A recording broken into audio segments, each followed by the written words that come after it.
یہ ہے مقبوضہ بلوچستان آج اتوار 3 نومبر سال 2024 ہے۔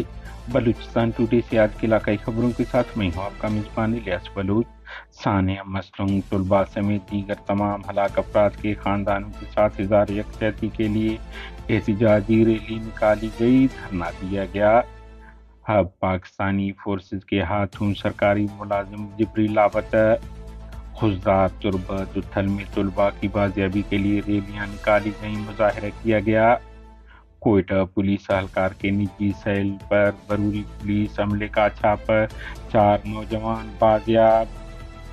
بلوچ یکجہتی کمیٹی کی پرامن سیاسی سرگرمیوں کو طاقت سے روکنا حکومت کا غلط فیصلہ ہے، نواب اسلم رئیسانی۔